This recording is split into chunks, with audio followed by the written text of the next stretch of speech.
corporate sector, land, sustainability, and economic development. Survivors and their family members told us that their hope for the future lies in reclaiming and regenerating their own cultures, spirituality, laws, and ways of life that are deeply connected to their homelands. Indigenous nations are already doing this work in their communities, despite the many challenges they face. At the TRC's Traditional Knowledge Keepers Forum, Elder Dave Cushern said, "As people who have gained this recognition to be knowledge keepers for our people, we accept that work in the most humble way. It's going to be in the spirit of our ancestors, the spirit that's going to help us reclaim our rightful place in our homeland. We do have a lot of work and there's certainly a lot of challenges, but with the help of the spirit we will overcome these. We've arrived in a time of great change and great opportunity. We are the true leaders of the homeland, of our homeland, and they cannot take that away from us, and they never will because our Creator put us here. This is our homeland, and we have a sacred responsibility to teach all those that have come to our homeland how to be proper human beings, because we have all been given original instructions on how to be a human being. We have great responsibilities as people to take care of the earth and to speak on our behalf of Mother Earth. That is our responsibility, and that's the kind of leadership that we must reflect as a people." That same day, Chief Ian Campbell of the Squamish Nation said, "I want to acknowledge my grandparents and my mentors for their generosity in teaching us our connections to our lands and our territories. Right now, we're preparing back home for a canoe journey as our young people are training to represent our people on their journey to Bella Bella in a couple of weeks. A number of families are traveling all up and down the coast to celebrate resurgence of our identity and of our culture." In the face of global warming, growing economic inequities, and conflicts over large-scale economic development projects, there is an emerging consensus that the land that sustains all of us must be protected for future generations. In the wake of the Supreme Court of Canada Chilcotin decision, Aboriginal peoples, corporations, and governments must find new ways to work together. Speaking to local community leaders at the Union of British Columbia Municipalities Convention in September 2014, Chilcotin Chief Percy Guichon said, "We do live side by side, and we need to work on a relationship to create or promote a common understanding among all of our constituents. We need to find the best way forward to consult with each other, regardless of what legal obligations might exist. I mean, that's just neighborly, right? We share a lot of common interests in areas like resource development. We need to find ways to work together to support one another on these difficult topics."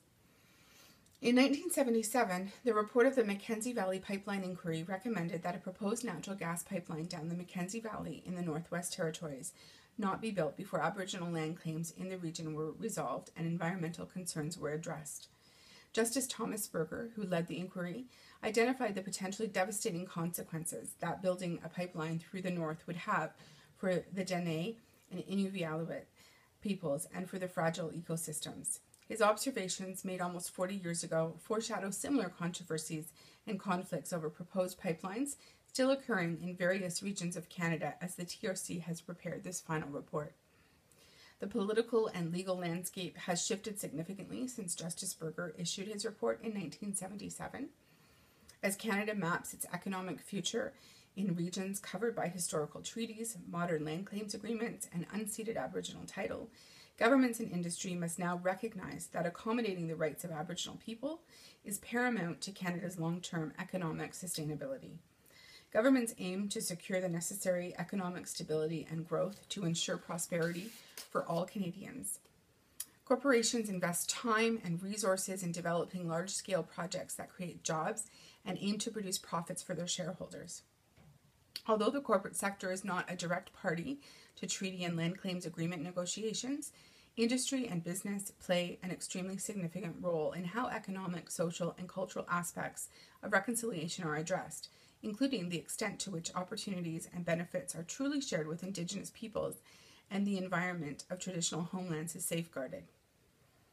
The 1996 report of the Royal Commission on Aboriginal Peoples noted that, historically, land and resource development activities such as hydroelectric dams, mines, and agricultural and urban development have had many adverse impacts on Aboriginal communities.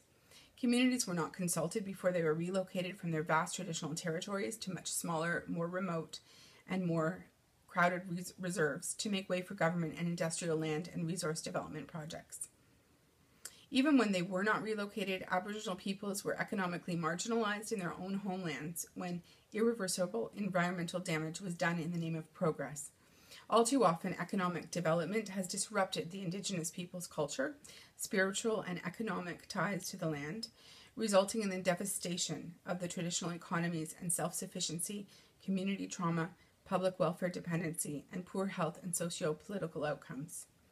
In the post-RCAP period, the Supreme Court of Canada has developed a body of law on the federal, provincial, and territorial government's duty to consult with Aboriginal peoples where land and resource development might infringe on their Aboriginal or treaty rights.